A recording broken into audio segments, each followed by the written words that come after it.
Nigel, here we are in Washington, D.C. We've got to start with this news of the release of the Israeli hostages, particularly Emily Damari. You never shied away from showing public support for her. What's your reaction to that this morning? I'm delighted. I just sent a voice note to Mandy, the mother, and you know, I think my voice cracked halfway through it, because what could you say? Yeah. It's great news. She looks okay. You look emotional talking about it now. Oh, no, I feel for her. I feel for her. I feel for the mother. I feel for her. Do you know why I feel for her so much? No one knew there was a British hostage. No one was prepared to stand up and speak. She wasn't on the front page of the papers. So I met her in the House of Commons, and yeah, I did my best to make people aware of what was happening. So yeah, I'm thrilled for her. I mean, goodness me, I felt for her. Would that have happened had Kamala Harris won the election? Not for a minute. And this is Trump's first great victory. You know, he's such an amazing negotiator. You know, he said if the hostages aren't released, they'll be held to pay. They obviously believed him. So yeah. Even before he sworn the oath of allegiance, his impact is being felt around the world in the most incredible way. And for all the attempts to demonise Trump and who he is and what he is, look back at that 4 years as president. Look at the Abraham Accords, something for which any president would have got the Nobel Peace Prize, but not him. And there'll be a recommencement of that. There'll be the isolation of Iran, and quite right too. You know, and the idiots in the European Union, Obama, Britain, in thinking, oh, we can be nice to Iran, they'll be nice to us. I mean, crazy stuff. And of course, the war, the ongoing war in Ukraine, between Ukraine and Russia. And of course, it's going to be difficult to sort the territorial side of it out. But just think of this. 1 million battle casualties in that war. I mean, it's absolutely horrific. And all we ever hear from Western leaders is, let's just keep the war going on forever. So I genuinely think that this is a president whose instinct is to try and use American might to press for peace. Why does he have that reputation, though, of being a warmonger? Well, it's because that's how they want to characterize him. You know, it's completely untrue. You know, peace comes through strength, and bullies have to be stood up to. And these are great lessons from history that I think many modern politicians have actually forgotten. Pete Hegseth, who is going to be incoming, if all goes well, in charge of defence, has been talking about that and saying how, war will be a last resort. Yes. Peace will always be the ambition. And Tulsi Gabbard, who's said something similar, who probably be working in national intelligence. That's quite a different tone from Trump 1.0, or did we just not notice it last time? I mean, I was there yesterday when Pete Hegseth gave the speech, and I had a few words with him afterwards. I mean, someone I've known for a long time, because of course he was a Fox News anchor. Yeah. It was a remarkable speech. I mean, you'd never hear that from a British Defence Secretary. Yeah. You know, he said, we want a new warrior class. Yeah. Apparently recruitment's going through the roof already. People want to be part of this. But he made it absolutely clear that war is the last resort. And if you think back on our record in the last few years, Libya, what were we even thinking of? You know, we got rid of... Gaddafi said, if you get rid of... And by the way, I'm not saying he was a good guy. Gaddafi said, you get rid of me, 5 million people will cross the Mediterranean. But we carried on and did it, and look what's happened. I think this is... I think the emphasis that he will give this as the incoming Defence Secretary, the pride in being part of the American military, the preparedness to stand and fight if they have to, but only as a last resort. Great messages. The messaging, as you say, is very different to what we're hearing from, let's say, the Labour government at the moment in the UK. How are those two administrations going to work together? Because I think I know enough about you to know that you take no satisfaction in the fact that being a difficult relationship doesn't help the UK in any way. How worried are you about that, and where Keir Starmer is going to be on the pecking list of who is an important Western leader to work with Donald Trump? Well, I mean, the first thing to recognise is that Trump is the most Anglophile president we've had for 70 years. There's no question about that. You know, he's very much his mother's son. And those teenage years, holidaying in Scotland, his love of Scottish golf, of everyone from David Bowie to Elton John to Phil Collins to, I mean, you know, no. I mean, yeah. And you find this so much on the East Coast in America that you know, even in the, you meet people, oh, I was in London last week, I'm coming next month or whatever. Culturally very, very close to us in so many ways. Big opportunity for us. I have to say that had the Chagos Island deal gone through ahead of the inauguration, which is what Starmer was trying to do, that would have fractured the special relationship for the next 4 years. Because Trump would have seen it as what? Betrayal. Betrayal of British interests, betrayal of American interests, and frankly, betrayal of Western interests. That island, that military base, is the most important strategic base America has around the world. And if you think about it, you know, because we have the sovereignty of those islands, we let America use it. That island is at the heart of the special relationship. There is no more important symbol in the world of the cooperation between us than that. Quite what our student politicians and human rights lawyers were thinking, I don't know. So there is at least a reprieve on that front. And when you think, you know, Lammy and others have been so abusively rude about Trump over the years, what in goodness sake's name is the Mayor of London, Sadiq Khan, a Labour Mayor of London, doing on the eve of the inauguration, saying Trump coming to power is resurgent fascism? It's as if there are people just lobbing in grenades, doing everything they can to damage the special relationship. That's a problem. And the third problem is that if the British Prime Minister wants to pivot back towards the European single market, well, that makes it ever so much harder to not just get rid of tariffs with America as and when they're imposed, but to actually move on to what I think is possible, which is free trade agreement done on sectoral terms. So I would say to the Prime Minister, you have an amazing opportunity here. You know, this relationship with America is our most important in the world. Without America, we are defenseless in a very dangerous world. Please think hard about your choices. How aware is Donald Trump about the measures that Labour and Starmer have, or the steps that they've taken which could damage that relationship? What I'm saying is, he's a busy man. Like, does he understand that there were 100 Labour delegates over here, effectively representatives? Don't you worry about that. He's well aware of all of that, is he? Well, Trump is amazing. You know, you go to Trump's office, and he's there behind the desk, and he just grills you. He's pumping for information. What about this? What about that? What's happening there? What's happening here? And he does that every day with loads and loads of people, and stacks of stuff gets thrown at him. And he retains an awful lot of it. Yeah. He retains an awful lot of it.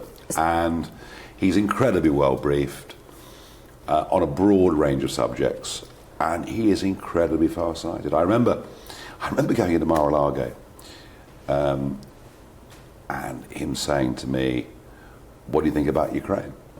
Do you think Putin's going to invade Ukraine? I said, no, I don't really think he is. About a year before, he said, well, I wouldn't be so sure, Nigel. I think he is.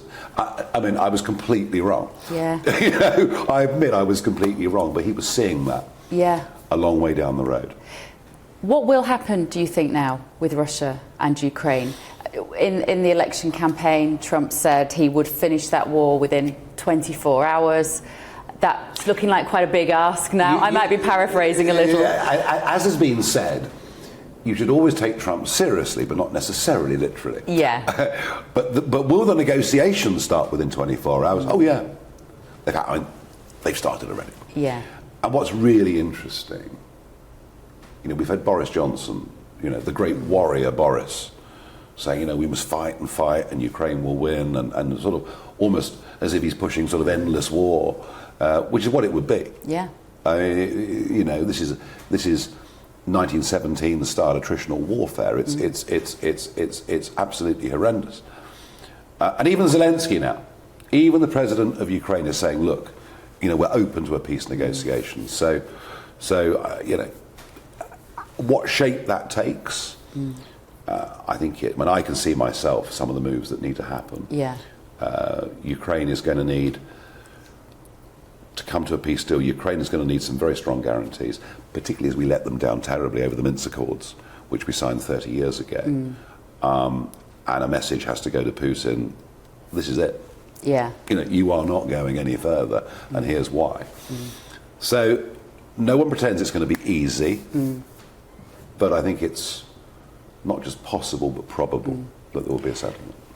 Let's talk about Lord Mandelson, American ambassador to the UK. Controversial appointment. The press have been awash with rumours that Trump might veto his appointment. This morning it appears that some spokespeople for the Republican Party have said that isn't actually the case, that he won't be vetoed.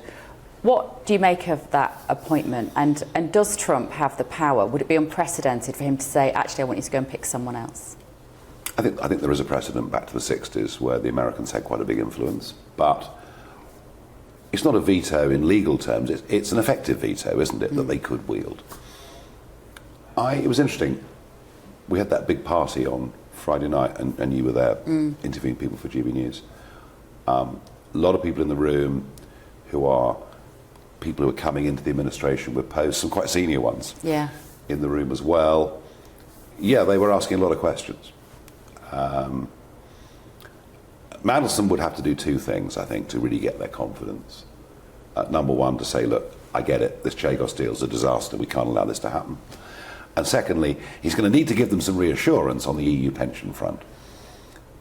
Because Peter Mandelson gets £31,000 a year as a pension after his term as a European Commissioner. Written into the rules is that to get this pension for life, you have to continue to support the aims of the European Union. So he needs to satisfy those 2 points, and if he can do that, then I think perhaps the Americans will take a different view. But I repeat the point that Diego Garcia is at the heart of the special relationship, and if we're seen to be betraying that in any way or risking that in any way, then that would be very bad news. Priti Patel was talking on GB News this morning to Camilla Tominey, and she talked about the fact that the Republicans and the Conservatives have been sister parties. She described it. She said, we have the true relationship with the Republicans, and she said reform is merely a pop-up. Really? Where was she in 2016 when Donald Trump was running for the presidency? Where was the Conservative Party in 2016? Where was even Boris Johnson? He said, I wouldn't want to go to New York in case I bumped into Donald Trump. They were all abusive. The only person who actually came here and stood up for Trump and has never wavered over the course of getting on for a decade is me. What is she talking about? Yeah.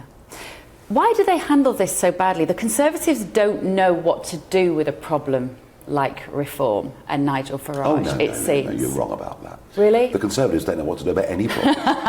They are really, they have no function. Yeah. What do they stand for? Yeah. Who are they? I don't know. And Kemi Badenoch, what do you make of her leadership so far? Oh, I love it. You love it? Oh, it's great. I want to stay there for as long as possible. And if she is still there, I'm being sarcastic. I know. And if she is still there in 4 years' time, what then, Nigel? Whatever her abilities may or may not be, she is in charge of a party that is so bitterly split and divided. I've joked in the past that half the MPs ought to be in the Lib Dems. Well, the Lib Dems or a Blair-style party or whatever it is, they can't have a unified position on anything. They spend most of their lives fighting each other, as they did, of course, in the last 4 years of government. I no longer know what their function is. Yeah. Tell me about this weekend. What have you been doing? How positive has it been? And what do you feel like the mood in the city is like? The vibe is unbelievable. Everyone you talk to, from taxi drivers, bartenders, folks you meet, the optimism that something really big's happening, something exciting's happening, and even the way that some of Trump's most vicious opponents, Mark Zuckerberg of Meta, they said, right, okay, hands up. They've all paid £1 million to come to the inauguration. There is a complete acceptance in America that he's won, his vision has won. It's wildly optimistic, certainly economically very optimistic. And the contrast to home is just extraordinary. The economics is particularly interesting, isn't it? Because it feels like we're at a sort of period in time where we either go the EU way, which seems like a kind of socialist, totalitarian vision. Decline. in decline, or we go the American way, which looks like it's going to return to low tax, free market, even the eradication of the DEI agenda, particularly those initiatives in business. It's happening. It's happening. Yeah. And which way are we going to go as a country? I can't answer that. You'll have to ask Keir Starmer. You know, it's his decision. And he's in a terrible bind over it. Because his human rights lawyer, pro-globalist institution, reflex is now something that he has to challenge. I guess I fear the worst. Yeah. I guess I fear the worst. But, you know, as I've said many times, both in public and privately to senior Labour figures, if I can be of any help at all, then I would be, because it's in our national interest. Obviously, all the plans for the inauguration changed with the weather forecast. I have to say it's very mild here. Today. We're talking Sunday afternoon, it's very mild. Not tomorrow. Do you think the weather is going to be so bad, or do you suspect that maybe this change of plan might have been more with security behind it and the weather's been a nice excuse not to frighten people about being here? I've just been to Capitol Hill. I can tell you that the roadways are lined with gritting trucks. Yeah. It's not like in our country where it snows and we all panic. I mean, they're lined with gritting trucks. It probably will snow tonight. The daytime temperature tomorrow, even midday temperature tomorrow, is well below freezing. Nighttime temperatures hugely below freezing. Yeah. There is a 3-day cold snap coming. It starts tomorrow. That clearly is a reason. And don't forget that in 1985, Ronald Reagan, for the very, very same. The parallels are almost spooky, aren't they, with the Reagan administration and when he came into power? Well, and the assassination, the hostage releases, all these things. Of course, there are always security concerns. You pays your money, you takes your choice. Yeah. I'll try and choose to believe that it's the weather. There's only going to be a couple of hundred people now at the actual signing of the inauguration. Are you going to be one of them, Nigel? Do you know? No, I can't be. It's impossible. I mean, if you actually think about the rotunda in which it's going to happen, and if you put in there senators, congressmen and women, former presidents, Trump's friends and family, the incoming cabinet, I mean, you're pretty much full. Yeah. So, am I disappointed? I'm disappointed for the world, because that image of the president, hand on the Bible, on the hill, it's a phenomenally iconic thing. So, there's a little bit of disappointment, but you know what? That's pretty small. Where will you be? Do you know yet where you're going to be watching? I think what's going to happen is those that had seats for tomorrow will be gathered in a big hall somewhere, and after he swears in, he's going to come and say a few words to us. Yeah. I think that's what's going to happen. But you know what? It's a privilege to be here. It's a very, very big moment. I think America is back on the right track, and I think over the course of the next 4 years, there's an awful lot we can learn.